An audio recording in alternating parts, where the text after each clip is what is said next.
অর্ণব যাদবপুর বিশ্ববিদ্যালয়ের কম্পিউটার ইঞ্জিনিয়ারিংয়ের ছাত্র। ছোটবেলা থেকেই সে মেধাবী, যুক্তিবাদী আর নির্ভীক। একের পর এক সেমিস্টার দারুণ ফল নিয়ে শেষ করেছে। বিশ্ববিদ্যালয়ের মাধ্যমে একটি বড় ইন্টার্নশিপ পাওয়ার কথা, কিন্তু তার আগে 4 বন্ধু ঋত্বিক, সায়ন, শুভ আর অনিককে নিয়ে কয়েকদিনের জন্য ঘুরতে যাওয়ার পরিকল্পনা করে। গন্তব্য ঠিক হলো পশ্চিমবঙ্গের চালিডিহি, যা গঙ্গাজল ঘাটি অঞ্চলের একটি ছোট গ্রাম। গ্রামের নাম শুনেই অনেক বলেছিল ওই জায়গাটা নাকি ভূতের জন্য বিখ্যাত। অর্ণব হেসে উড়িয়ে দিয়েছিল, একবিংশ শতাব্দীতে দাঁড়িয়ে ভূত বিশ্বাস করিস? বিকেলের দিকে তারা গ্রামে পৌঁছল। চারদিকে শাল পিয়ালের জঙ্গল, লাল মাটির রাস্তা আর অদ্ভুত নীরবতা। গ্রামের একজন বৃদ্ধ তাদের সতর্ক করলেন, রাতের পর জঙ্গলের ধারের পুরনো বটগাছটার চেয়েও না, কিন্তু ওখানে অনেকেই গেছে, সবাই ফিরে আসেনি। বন্ধুরা বিষয়টাকে লোককথা ভেবেই হেসে উড়িয়ে দিল। সেদিন রাত 12:30টার দিকে সাহস দেখানোর নেশায় তারা টর্চ নিয়ে বেরিয়ে পড়ল। জঙ্গলের ভেতর ঢুকতেই যেন চারপাশের শব্দ থেমে গেল। ঝিঝি পোকার ডাক পর্যন্ত নেই। হঠাৎ শুভ বলল, তোরা কেউ কি কান্নার আওয়াজ শুনছিস? দূরে কোথাও একটা মেয়ের কান্না ভেসে আসছিল। অর্ণব যুক্তি খুঁজতে লাগলো, হয়তো কোনো গ্রামের মানুষ।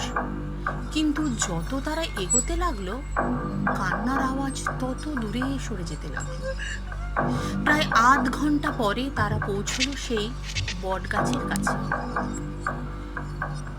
গাছটা এত বড় যে তার ডালপালা অন্ধকারে আকাশ ঢেকে দিয়েছে। ঠিক তখনই অনেকের টর্চটা নিভে গেল, তারপর ঋত্বিকে, তারপর সায়নের। কেবল অর্ণবের টর্চ জ্বলছিল। আলোটা ঘোরাতে এসে দেখলো গাছের গুড়ির পাশে একটা সাদা কাপড় পরা বৃদ্ধা দাঁড়িয়ে আছে। মুখ দেখা যাচ্ছে না। বন্ধুরা জমে গেল। অর্ণব সাহস করে বলল, কে আপনি? বৃদ্ধা কোনো উত্তর দিল না।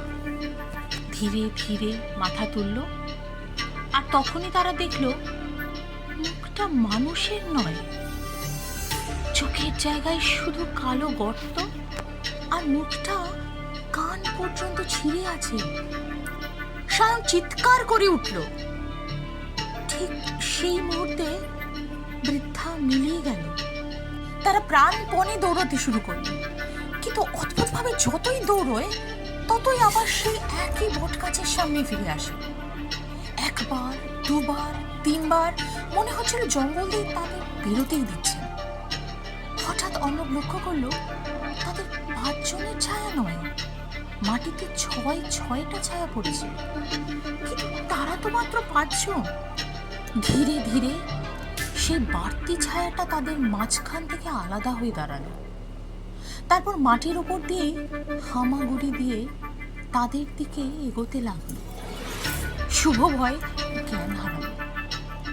ঠিক তখন দূরে মন্দিরের ঘন্টা বাজল। একবার, দুবার, 3বার। সঙ্গে সঙ্গে জঙ্গলের বাতাস বদলে গেল। ছায়াটা অদৃশ্য হয়ে গেল। তারা সুযোগ বুঝে ছুটে গ্রামে ফিরে এলো। পরদিন সকালে গ্রামের বৃদ্ধ তাদের একটা পুরনো ঘটনা শোনালেন। বহু বছর আগে ওই বটগাছের কাছে 5 জন যুবক নিখোঁজ হয়েছিল। গ্রামের লোকেরা বলতো তাদের মধ্যে একজন আসলে মানুষ ছিল না। সেদিন রাতে অর্ণবরা যে 6 নম্বর ছায়া দেখেছিল, সেটাকে গ্রামের মানুষ অতিথি বলে ডাকে। যে একবার তাকে দেখে সে নাকি সারা জীবন ভুলতে পারে না। শহরে ফিরে আসার পর সব কিছু স্বাভাবিক হয়ে গেল।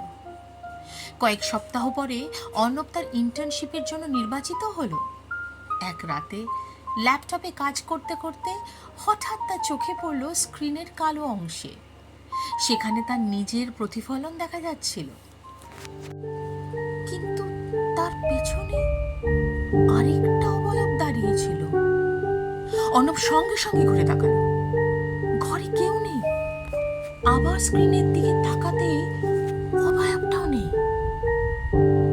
শুধু স্ক্রিনে এক মুহূর্তের জন্য ভেসে উঠল একটা বাক্য, চালিডিহি থেকে সবাই ফিরে আসে না, কেউ কেউ শুধু বাড়ি পৌঁছে যায়।